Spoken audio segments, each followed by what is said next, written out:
Hello, this is Professor Kuehn, and welcome back to my lectures on space, time, and motion. We've spent the last several lectures talking about Newton's theory of gravity. Now we're moving on to the work of Albert Einstein. Before we specifically start talking about his principle of relativity, which is included in chapter 29 in a student's guide to the great physics text, volume 2, I'd like to just go over some of the biographical notes about Albert Einstein. This is from the introduction to chapter 29. Albert Einstein was born in 1879 at Ulm in Württemberg, Germany.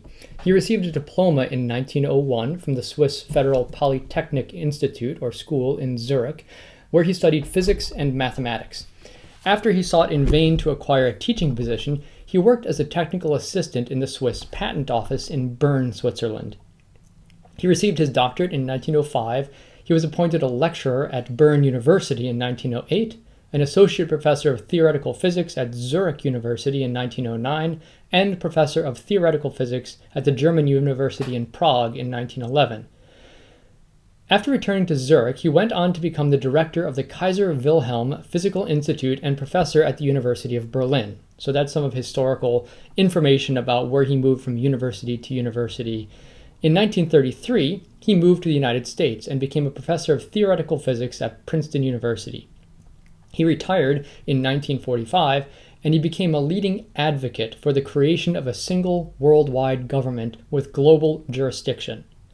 After the death of Chaim Weizmann, he was offered the presidency of the State of Israel by Prime Minister Ben-Gurion in 1952, and Einstein politely declined this invitation. During his brief time at the Swiss Patent Office, Einstein published a number of groundbreaking theoretical articles on the subjects of Brownian motion, electromagnetic radiation, the photoelectric effect, the principle of relativity, and the equivalence of mass and energy. Let me just say a couple of things about each of these items. This is sometimes called the miracle year, in which Einstein did some of his most important work. Brownian motion is not something that Einstein discovered. Rather, it's something that he came up with a theory to explain. What is Brownian motion? Well, if you look through a microscope at very small grains of pollen, as Robert Brown, I believe his name was, did a few years before, he noticed that these grains of pollen were jiggling around, and so there is speculation about whether they were alive or not. What Einstein argued was that it was the random motion of the water molecules bumping against the grains of pollen that produced this random kind of jumping around of these pollen grains. That is then called Brownian motion. He also wrote a paper on electromagnetic radiation, and that had to do with how the principle of relativity, that we're going to talk about shortly, is consistent with Maxwell's electromagnetic equations. We talk a little bit more about that in my Physics 202 class. Einstein also wrote a paper on the photoelectric effect. You might have heard of this before. The photoelectric effect, well, you probably see the words photo and electric in there. So photo having to do with light and electric having to do with electrons. The idea is that when a photon of light strikes, or when light strikes metal, it knocks electrons off. This is known as the photoelectric effect, and it was known pretty well before the time of Einstein. So what did Einstein do here? He proposed the concept of the photon.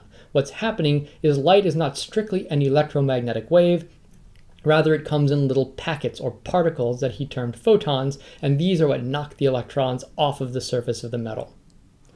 He also published his work in this year on relativity and the equivalence of mass and energy. So what we're going to be doing in this coming unit, in fact the next few chapters, is talking specifically not about Brownian motion, not about the photoelectric effect, but about Einstein's theory of relativity.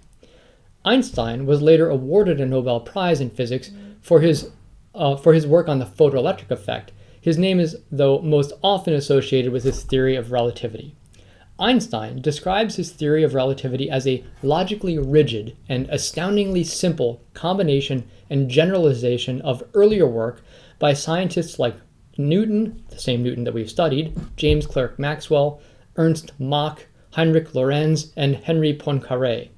In order to reconcile Maxwell's theory of light with Newton's theory of motion, Einstein introduced a connection between the space and time coordinates of events observed from different but non-accelerating frames of reference. If this sounds like a bit confusing right now, don't sweat it. We're going to talk a lot more about this in the next week or so. This, his special theory of relativity, was based essentially on the assumption that the speed of light is independent of the speed of its source relative to the observer. With the 1916 publication of his general theory of relativity, Einstein expanded his previous work to account for observations made from accelerating frames of reference.